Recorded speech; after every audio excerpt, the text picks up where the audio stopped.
وہ مہینہ آن پہنچا کہ جس کے سبب سے ساری برکتیں ہمیں نصیب ہوئی، اور اسی مہینہ کے صدقے میں ہر مہینے کی بہار ہے۔ یعنی جتنے بھی مہینوں کے فضائل قرآن و حدیث میں مروی ہیں وہ سارے اسی مہینے میں پیدا ہونے والی شخصیت کی برکت سے ہیں۔ اب یہاں پر ابتداءً ہی اس بات کو میں بیان کرنا چاہوں گا کہ بعض اوقات جب میلاد مصطفیٰ صلی اللہ تعالیٰ علیہ وسلم منایا جاتا ہے تو اس کے حوالے سے ایک سوال بڑا گردش کرتا ہے، وہ یہ ہے کہ میلاد منانا صحابہ کرام سے کہاں سے ثابت ہے۔ یعنی جب بعض اوقات میلاد شریف کے موضوع پر دلائل دیے جائیں تو ظاہری بات ہے اس پر دلائل قرآن و حدیث سے استدلالاً حاصل کیے جا سکتے ہیں۔ استدلال کا مطلب دلیل پکڑتے ہوئے، جس طرح کہ قرآن پاک میں ہے کہ اللہ تبارک و تعالیٰ نے ارشاد فرمایا وَأَمَّا بِنِعْمَةِ رَبِّكَ فَحَدِّثْ، کہ اے لوگوں جب اللہ تعالیٰ کی نعمت ہو تو یہ ہے کہ جو خوشی میں چرچا کیا کرتے ہیں، اما بنعمت ربک فحدث، کہ تیرے رب کی نعمت جب تجھ پر آئے اس کا چرچا کیا کرو۔ تو یہ گویا نعمت جو ہے اس کا بیان کرنا، یہ لوگوں کو اس کا حکم ہے۔ حدث جو ہے یہ امر کا صیغہ ہوتا ہے، اس کا مطلب ہے آپ بیان کیجئے۔ تو یہاں پر نعمت الہی جو ہے اس کے بیان اور اس کے چرچے کا حکم دیا گیا ہے۔ تو یقیناً جتنی بھی نعمتیں ہیں انسانیت کے اوپر اللہ تبارک و تعالیٰ کی، چاہے وہ مال و دولت کے حوالے سے ہو، وہ اس کے مخلوق میں بسنے اور رہائش کے حوالے سے ہو، وہ اس کے کاروبار کی ترقی کے حوالے سے ہو، وہ اسے اچھا گھرانہ ملنے کے حوالے سے ہو، یہ ساری نعمتوں سے بڑی نعمت واقعہ دو عالم صلی اللہ علیہ وسلم ہے۔ اور میلاد شریف میں کیا ہوتا ہے، ظاہری بات ہے اسی نعمت کا چرچا کیا جاتا ہے۔ جب اس طرح کے دلائل قرآن پاک سے دیے جاتے ہیں تو پھر ایک سوال اٹھتا ہے کہ جناب اچھا یہ ساری جو نعمتیں ہیں کہ آقا علیہ الصلوۃ والسلام کا سب سے بڑی نعمت ہونا یہ صحابہ کے علم میں نہیں تھا؟ یقیناً صحابہ کرام بھی آقا علیہ الصلوۃ والسلام کو جانتے تھے کہ وہ بہت بڑی نعمت ہے، تو کیا انہوں نے میلاد شریف منایا؟ تو اس حوالے سے آج ایک مختصر سے انداز میں کچھ دلائل دینے ہیں جس سے عقائد اہل سنت، یعنی صرف یہی نہیں کہ میلاد شریف، جتنے بھی اہل سنت کے معمولات ہیں، عقائد ہیں، وہ سارے ان دلیل پر اگر ان کو پرکھا جائے تو وہ سارے کے سارے ثابت ہو جاتے ہیں۔ یعنی اگر اصالِ ثواب کی محفل کی جائے یا اسی طرح 11ویں شریف کا ختم پاک ہو یا اصالِ ثواب کی محافل کی جائیں یا اسی طرح دیگر جتنے بھی معمولات اہل سنت ہیں، ان دلائل پر اگر ان کو پرکھا جائے گا تو یقیناً ہر ایک کی یہ دلیل بن جائے گا، اسی میں یہ میلاد مصطفیٰ کی دلیل بھی بن جائے گی۔ اور وہ یوں کہ فقہ کا ایک قاعدہ ہے کہ الاصل فی الاشیاء الاباحۃ، یعنی جتنی بھی شریعت اسلامیہ کی چیزیں ہیں ان میں اصل حکم یہ ہے کہ وہ مباح ہوا کرتی ہیں۔ مباح کا مطلب ہے کہ وہ شریعت میں چیزیں کر لی جائیں تو کوئی حرج نہیں ہے، نہ بھی کی جائیں تو کوئی حرج نہیں ہے۔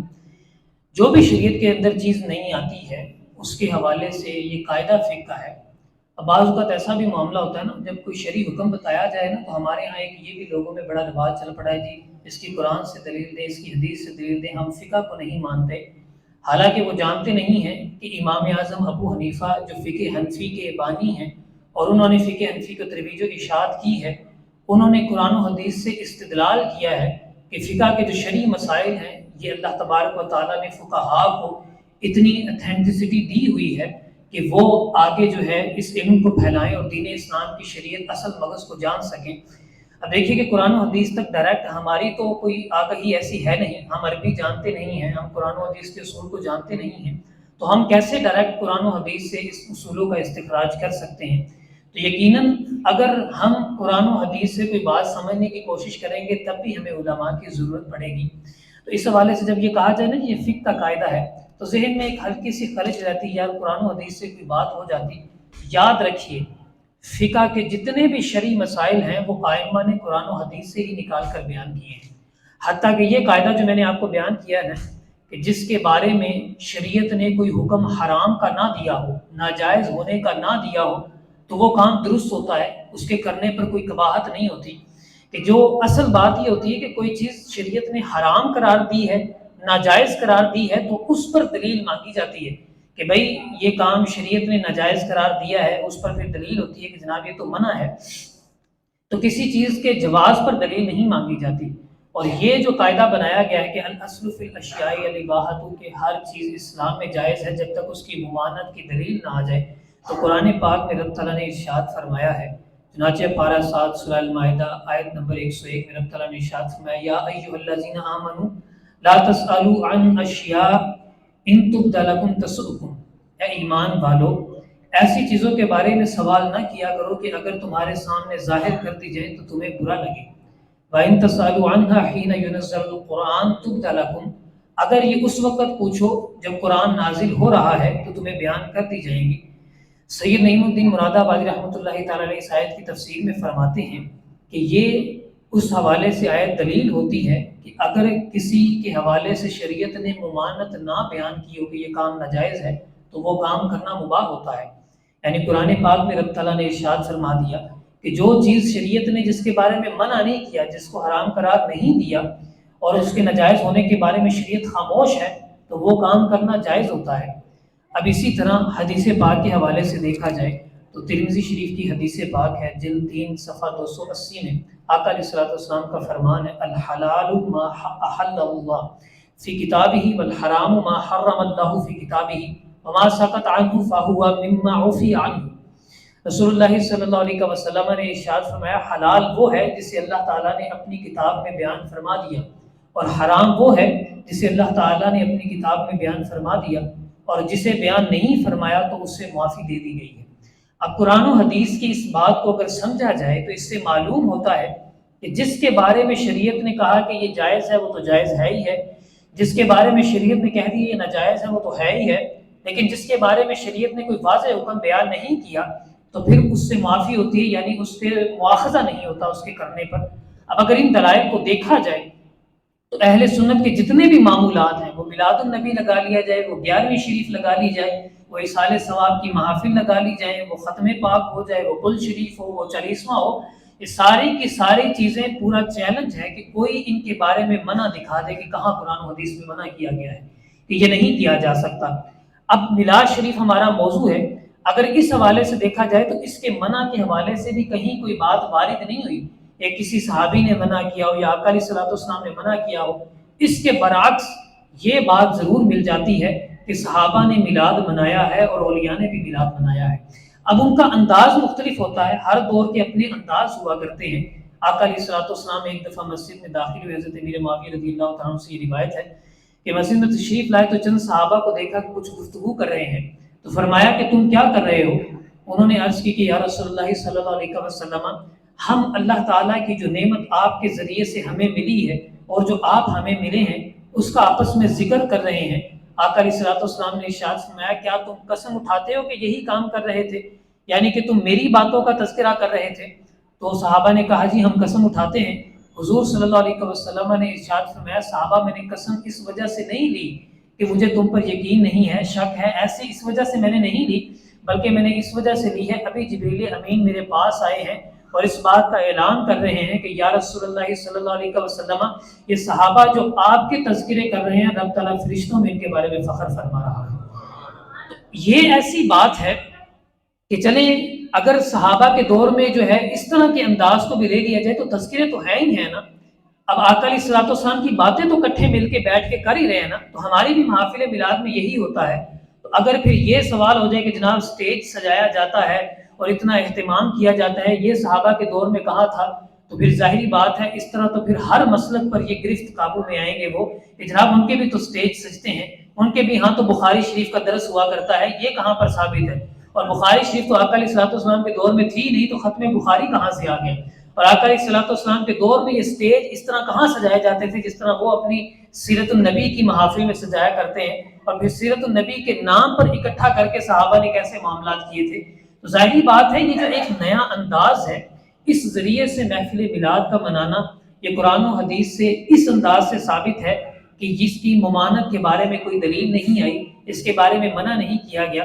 اب یہ ہے کہ آقا علیہ الصلوۃ والسلام کا میلاد ہم اتنی سج دھج سے کیوں منایا کرتے ہیں، اور آقا علیہ الصلوۃ والسلام کے چرچے ہم اتنی اہمیت دے کر کیوں منایا کرتے ہیں؟ کیونکہ ہمیں پتہ ہے کہ آقا علیہ الصلوۃ والسلام سے بڑھ کر کوئی نعمت اللہ تعالیٰ نے دنیا میں اتاری نہیں ہے۔ آقا علیہ الصلوۃ والسلام جتنی بڑی نعمت ہے، اگر ایک بچے سے پوچھا جائے تو یقیناً اس کے لیے بھی نعمت ہے۔ وہ وقت یاد کریں کہ جب بچیوں کو زندہ درگور کر دیا جاتا تھا، میرے آقا علیہ الصلوۃ والسلام نے آ کر ارشاد فرمایا کہ اے میرے لوگ، اے صحابہ، اے لوگوں، کہ جو اپنی بیٹی کی تربیت اسلام کے مطابق کرے گا اللہ تعالیٰ اسے جنت عطا فرما دے گا۔ اگر کسی جوان سے پوچھا جائے کہ تمہارے لیے آقا علیہ الصلوۃ والسلام نعمت ہے یا نہیں ہے، تو پھر وہ تڑپ کر کہے گا کیوں نہیں ہے؟ حضور نے میرے بارے میں تو ارشاد فرمایا کہ انا حبیب اللہ، میں اللہ کا دوست ہوں، والشاب تائب حبیب اللہ، اور وہ نوجوان جو اللہ کی بارگاہ میں توبہ کر لے اللہ اسے بھی اپنا دوست بنا لیا کرتا ہے۔ اور اگر ایک بوڑھے سے پوچھا جائے کہ تمہارے بارے میں تمہارا کیا خیال ہے، کیا تم آقا علیہ الصلوۃ والسلام کے چرچے کرنا چاہو گے کہ نہیں کرنا چاہو گے،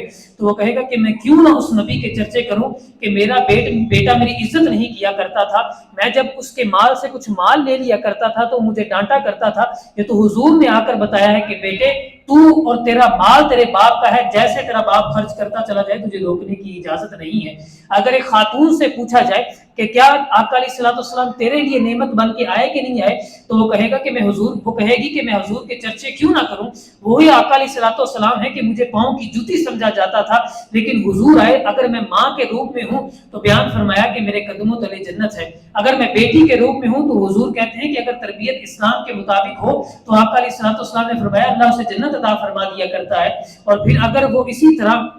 زوجہ کی صورت میں ہو تو آقا علیہ الصلوۃ والسلام نے اس کے بھی حقوق بیان فرمائے کہ اس کے ساتھ سختی نہیں کرنی۔ تو جس بھی عمر میں، جس بھی نہج میں خلق انسانیت کو دیکھا جائے، ہر پر آقا علیہ الصلوۃ والسلام کے انعامات ہیں، اور یہ تو پھر تخلیق انسانی ہے نا۔ اگر جانوروں کی طرف چلے جائیں تو چڑیا بھی یہ پکار کر کہتی ہیں، آقا علیہ الصلوۃ والسلام کے پاس آ کر ایک چڑیا نے فریاد کی کہ یا رسول اللہ صلی اللہ علیہ وسلم، فلاں صحابی میرے انڈے اٹھا کر لے آئے ہیں، اگر آپ وہ واپس دلا دیں تو بڑی مہربانی ہوگی۔ اونٹ آقا علیہ الصلوۃ والسلام کی بارگاہ میں عرض کرتے ہیں یا رسول اللہ صلی اللہ علیہ وسلم، میرا مالک مجھے بھوکا رکھتا ہے، اور آقا علیہ الصلوۃ والسلام اس کے مالک کو کہتے ہیں کہ جانوروں کے معاملے میں اللہ سے ڈرو، اسے بھوکا نہ رکھا کرو۔ الغرض اگر دیکھا جائے تو تخلیق انسانی جتنی بھی ہے ہر ایک پر آقا علیہ الصلوۃ والسلام کی اتنی بڑی نعمت ہوا کرتی ہے، تو پھر ہم کیوں نہ اس نبی کے چرچے کیا کریں، کیونکہ رب نے قرآن میں ارشاد فرمایا وَأَمَّا بِنِعْمَةِ رَبِّكَ فَحَدِّثْ، رب تعالیٰ نے ارشاد فرمایا اگر تم پر کوئی ایک نعمت ہو تو تم اس کے چرچے کیا کرو، تو جس کے صدقے میں رب تعالیٰ نے نعمت عطا فرمائی ہے اس کے چرچے ہم عام کیوں نہ کریں۔ تو یقیناً یہ محافل میلاد اس وجہ سے منائی جاتی ہیں کہ آقا علیہ الصلوۃ والسلام نعمت بن کر آئے ہیں، اور پھر لوگوں کو اکٹھا کر کے اس بات کا چرچا کیا جاتا ہے۔ اور یہ بھی یاد رکھیے کہ ہم جتنے بھی چرچے کر لیں ہماری زندگیاں ختم ہو جائیں گی، آقا علیہ الصلوۃ والسلام کے چرچے نہیں ختم ہوں گے۔ ہم سے پہلے بھی ائمہ اور بزرگان دین نے یہ چرچے کیے ہیں۔ علامہ ابن جوزی بہت بڑے محدث گزرے ہیں، انہوں نے یہ بیان کیا ہے کہ صدیوں سے، سالوں سے، یعنی 100 سالوں صدیوں سے یہ سلسلہ چلتا چلا آ رہا ہے کہ آقا علیہ الصلوۃ والسلام کے میلاد ائمہ، اسلاف اور صلحاء اور علماء یہ مناتے چلے آ رہے ہیں، اور یہ ان کی بھی زندگیاں گزر گئی، ہم سے آنے والے بھی جو ہیں وہ زندگیاں اسی طرح لگا رہے ہیں۔ آقا علیہ الصلوۃ والسلام کے چرچے جو ہیں وہ ختم نہیں ہو رہے، اور نہ ہی یہ ختم ہو سکتے ہیں اگر بندہ یہ ذہن بنا لے اس بات کو سننے کے بعد کہ واقعی آقا علیہ الصلوۃ والسلام نعمت ہیں، میں بھی ان کے چرچے کروں گا، اس کی بھی زندگی ختم ہو جائے گی، وہ چرچے ختم نہیں ہو سکیں گے۔ اس کی وجہ کیا ہے؟ کیونکہ حضور کے چرچے بلند کرنے کا ذمہ رب نے خود اٹھایا ہوا ہے۔ رب نے قرآن میں ارشاد فرمایا وَرَفَعْنَا لَكَ ذِكْرَكَ، اے حبیب اگر دنیا ساری ایک طرف ہو جائے، یہ چرچے تمہارے کرنا ختم ہو جائے، پھر بھی میں رب ہوں، وَرَفَعْنَا لَكَ ذِكْرَكَ، میں تیرے چرچے کو بلند کرتا چلا جاؤں گا۔